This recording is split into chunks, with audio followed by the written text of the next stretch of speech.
നടി ആക്രമിക്കപ്പെട്ട കേസിലെ 8ാം പ്രതിയും നടനുമായ ദിലീപിന് കനത്ത തിരിച്ചടിയായേക്കാവുന്ന വെളിപ്പെടുത്തലുമായി 1ാം പ്രതി പൾസർ സുനി. നടിയെ ആക്രമിക്കാൻ ക്വട്ടേഷൻ നൽകിയത് ദിലീപാണെന്നാണ് റിപ്പോർട്ടർ ടിവി നടത്തിയ സ്റ്റിംഗ് ഓപ്പറേഷനിൽ പൾസർ സുനി വെളിപ്പെടുത്തുന്നത്.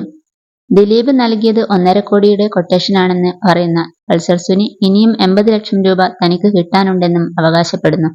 എന്തുകൊണ്ടാണ് ദിലീപ് ഇത്തരമൊരു ക്വട്ടേഷനിലേക്ക് നീങ്ങിയതെന്നും റിപ്പോർട്ടറിലെ മാധ്യമപ്രവർത്തകൻ റോഷി പാലിനോട് പൾസർ സുനി പറയുന്നുണ്ട്.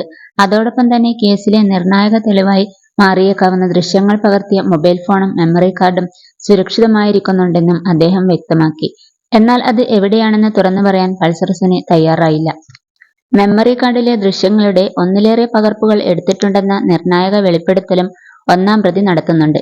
പകർപ്പുകൾ പോലീസിന്റെ കൈവശമുണ്ടെങ്കിലും യഥാർത്ഥ മെമ്മറി കാർഡ് കണ്ടെത്താൻ പോലീസിന് സാധിച്ചിരുന്നില്ല. വിചാരണ അവസാനഘട്ടത്തിൽ എത്തിനിൽക്കുന്ന സാഹചര്യത്തിൽ പൾസർ സുനിയുടെ വെളിപ്പെടുത്തൽ പ്രോസിക്യൂഷന് സഹായകരമാവുന്ന തെളിവായി മാറുമെന്നാണ് പ്രതീക്ഷിക്കുന്നത്. തന്നെ ആക്രമിക്കരുതെന്ന് നടി കരഞ്ഞു പറഞ്ഞിരുന്നു എന്ന വെളിപ്പെടുത്തലും സുനിയുടെ ഭാഗത്തു നിന്ന് ഉണ്ടായിട്ടുണ്ട്. എന്താണ് സംഭവിക്കാൻ പോകുന്നതെന്നതിനെക്കുറിച്ച് അതിജീവിതക്ക് അറിയാമായിരുന്നു. തന്നെ ആക്രമിക്കാതിരുന്നാൽ എത്ര പണം വേണമെങ്കിലും നൽകാമെന്ന് നടി പറഞ്ഞു. എന്നാൽ അതിന് ഞാൻ തയ്യാറായില്ല. ആ പണം വാങ്ങിയിരുന്നെങ്കിൽ ഇന്നിപ്പോൾ ജയിലിൽ പോകാതെ സുഖമായി കഴിയാമായിരുന്നു. എന്നാൽ അതിലും വലിയ ഓഫർ ക്വട്ടേഷൻ നൽകിയവർ തന്നു. സ്വാഭാവികമായ ദൃശ്യങ്ങളെടുക്കാൻ സമ്മതിച്ചില്ലെങ്കിൽ ഫ്ളാറ്റിൽ കൊണ്ടുപോയി കൂട്ടബലാത്സംഗം ചെയ്യുമെന്ന് ഭീഷണിപ്പെടുത്തിയതായും പൾസർ സുനി പറയുന്നു. നടിയെ ബലാത്സംഗം ചെയ്യാൻ 1.5 കോടിയുടെ ക്വട്ടേഷനാണ് ദിലീപ് നൽകിയത്. ബലാത്സംഗം പകർത്താനും നിർദ്ദേശിച്ചു. എന്താണ് ചെയ്യാൻ ഉദ്ദേശിച്ചത് എന്ന് അതിജീവിതക്ക് അറിയാം.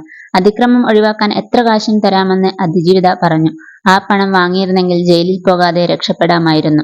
തന്റെ കുടുംബം തകർത്തതിലെ വൈരാഗ്യമായിരുന്നു ദിലീപിന്. അക്രമം നടക്കുമ്പോൾ ഞാൻ ദിലീപിന്റെ നിരീക്ഷണത്തിലായിരുന്നു. ഏതാണ്ട് 2 മണിക്കൂർ നേരമാണ് നടിയെ മാനസികമായും ശാരീരികമായും ഉപദ്രവിച്ചത്. പലതവണ ആക്രമിച്ച് ദൃശ്യങ്ങൾ പകർത്തി.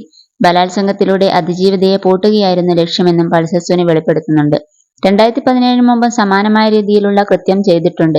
എന്നാൽ അവർ ആരും കേസിന് പോയില്ല. എല്ലാം ഒത്തുതീർപ്പിൽ എത്തുകയായിരുന്നു. അതൊന്നും ദിലീപ് പറഞ്ഞിട്ടായിരുന്നില്ല. എന്നാൽ ഈ കാര്യങ്ങളൊക്കെ നടി ആക്രമിക്കപ്പെട്ട കേസിലെ 8ാം പ്രതിയായ ദിലീപ് അടക്കമുള്ള പലർക്കും അറിയാമായിരുന്നുവെന്നും പൾസർ സുനി സമ്മതിക്കുന്നു.